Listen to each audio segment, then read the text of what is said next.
If you want to know who this guy is and see just what he can do on a chessboard, then you're in the right place. So Arjun Erigaisi is a chess prodigy from India. He's only 18 years old and became a chess grandmaster at 14 years and 11 months of age, making him the 32nd youngest player to ever achieve this title. Now he's gone from strength to strength since then, but recently in 2021 he started killing it. So this was really a seminal year for him. He won the Tata Steel India Rapid, he finished second in the Blitz only to Levon Aronian, and then he went on to absolutely destroy the Tata Steel Challengers in January of this year, 2022. So why is he playing such good chess? Well, not only is he phenomenally talented, but he's been working really hard, along with lots of other Indian juniors.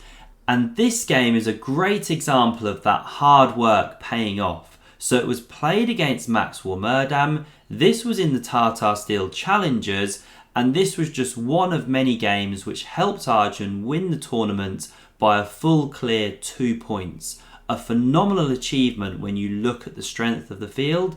So let's have a look what happened here, and if you love a daily chess video, do hit that subscribe button, never miss one. So we started off with pawn to c4 from Max.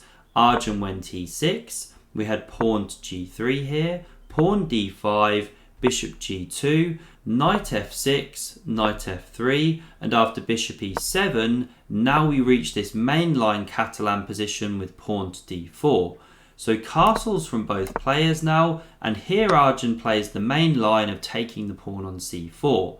The queen came to c2, attacking that pawn, and now the main line here is to actually go pawn to a6. But instead Arjun goes for this trendy move, pawn to b5. We saw Nepo play this against Magnus Carlsen in their recent World Championship match. Now there Magnus went knight to e5. But here Max chooses a different line with pawn to a4. Looking to undermine those queenside pawns, you can't push c6 or a6 comfortably, so pawn to b4 was played instead. Now the knight came back to d2, you can develop the other one there, but the idea here is that white wants to recapture this pawn on c4 with one of the knights. You also open up the bishop when you play with this knight, so you're attacking that rook. And that's why this knight came to the centre, blocking the diagonal. Now the knight took on c4 here, and pawn c5 is a critical break in these structures. That pawn is backwards, sitting on c5, could become a target, so you have to liberate the position sooner rather than later. And now here white can go e4 immediately if they wish, but instead the pawn was captured here, the bishop recaptured, and now pawn e4 was played. So the knight dropped back into b6 here, and here's a really nice move from white. So instead of taking that knight here, or perhaps playing a developing move, the knight actually dropped back here.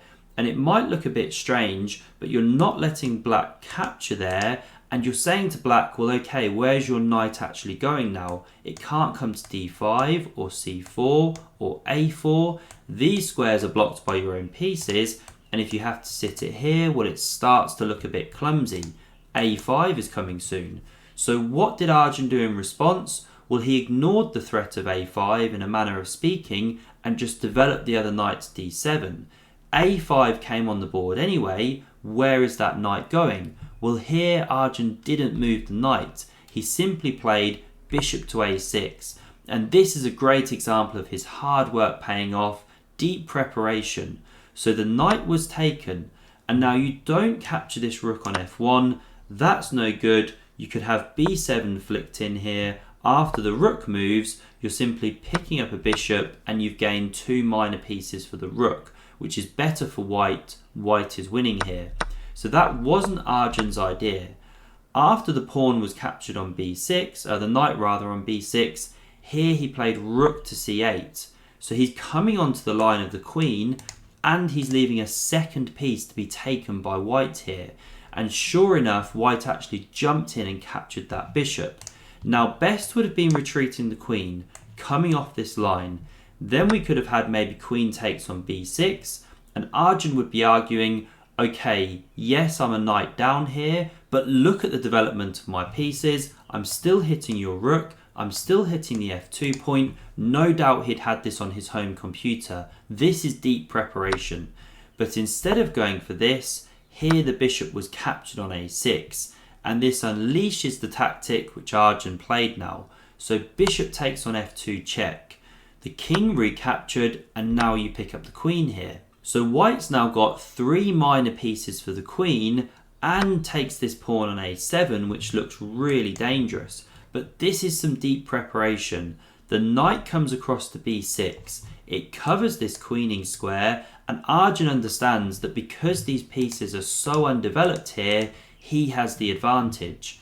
So king g1 was now played, scurrying off this diagonal here, and the queen now came to c8. An excellent move from Arjun. He hits this rook and lines up this battery against the bishop here. So there's a double problem for white, which is why you can't simply retreat the rook, or then we pick up the bishop. So the rook captured here instead. That knight was on prise when the queen moved, but now queen c5 check came. The king moved away and the rook got picked up on b6. So the knight came to f3 here, trying to develop these pieces as we can see, but now simply the queen took on a7, the bishop developed, and this pawn dropped here on b2. You couldn't save that one anyway, unless you left all your pieces undeveloped on the board. And now amazingly, there were just 2 moves to go in this position. So the knight develops to d2, we had the queen coming down here, the rook came to c1, and this rook came to the d-file, and here Max actually resigned. He'd had enough of the position. If you run this through a computer, it's roughly -6 to black. The big problem here is that the pieces are just on top of each other. If you move this one away, let's say, then you lose your bishop here. Say you try and drop the bishop back, well, black doesn't even need to rush the position. You can go h6, give the king some room, prepare to bring this rook in, and you just can't get these pieces developed properly. There's too many problems against the king, as we can see. Black will soon win the game. So an awesome crush from Arjun. He's one to watch in the future. If you want to watch another amazing game from a rising star, click here. Thanks for watching. See you soon.